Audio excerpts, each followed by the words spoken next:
Dan Cummins, thank you so much for coming back. Oh, thank you for having me. Congratulations, you got engaged. Yeah. Woo!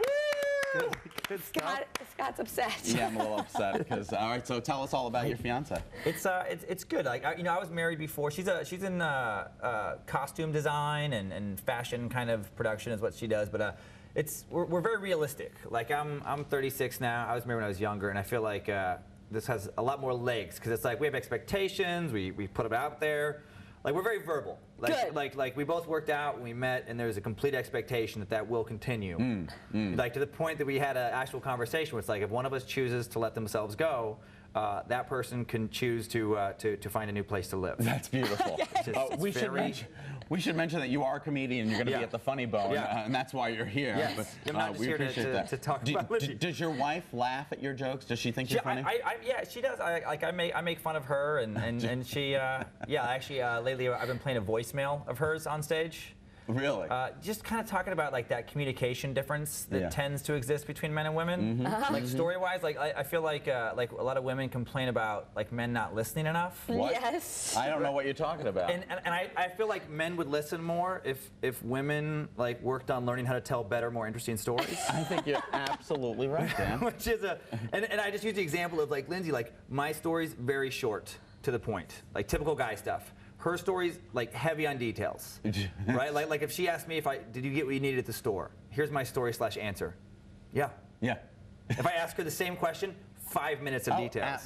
At least. Oh, and so she's a very good sport. Like I play a voicemail and I just break it down, and I did it in front of her family in Cleveland, and they were like, "That you've got it exactly right." No, I don't have a wife, Dan. I have a television wife. Does your fiance, much like my television wife, go off on tangents in different conversations where it's spewed into outer space and then you come back on track and then go off again? I feel like my stories are pretty linear. Right, they go straight. Hers have a lot of minor characters that may or may not. They might relate to the overall narrative. A lot of B, C, and D subplots that kind of loop around. And can I interject and say I've said nothing so far? And for anyone who watches this show, they know you go off on tangents. I don't know what you're talking about. It's because I'm half woman, so I got the part. I don't know what. I feel bad. I have not seen The Sound of Music.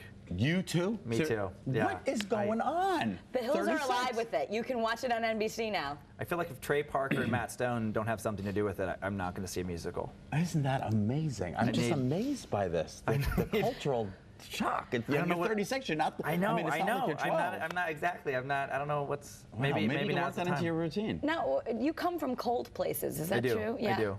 That's the North Pole. I come. No, are you Santa? No, I'm Santa. I do. I come from Idaho. I come from northern Idaho. Okay, but I saw something about Alaska and Maine and stuff. No, he toured from Alaska. No, I have been to Alaska, which is the same thing as living there or being from there. See, some women don't listen either. And some people don't read the class. It's hysterical. I love it. I've also been to Maine. Yeah, and both were cold. So you nailed a lot of stuff there. Thank you. A lot of true we stuff go back to that. Where do you prefer to live? If you had your I live in Los Angeles. Oh, you do? And I like it's warm and. Can you tell us what Idaho is like? I've never been to that state.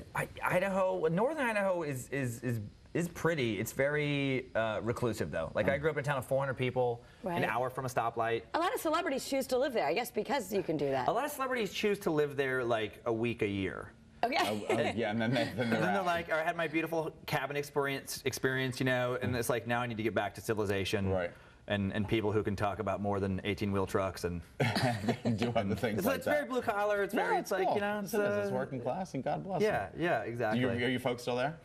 Yeah, my mom is still there. She works at the one bank in town. The one bank. And my grandparents are there. Yeah, still got a lot of family there. Cool. Well, we appreciate you coming on the show. We're gonna get to come see Dan tonight at the Funny Bone from 7:30 and 10, 2 different shows, and you're also gonna be there through the weekend, Saturday and Sunday too, or just Saturday? Yep, I'll be there Saturday and Sunday working on a lot of new hateful material. Cool. Very judgy. Making fun of people less fortunate. A lot of things I can't say here. Beautiful. Dan Cummins. If you like hate, come see me. Come see me. Making Christmas cookies is as fun activity as you can do at home with the family, but one group of ladies is baking for a great cause. They're going to be helping raise money for families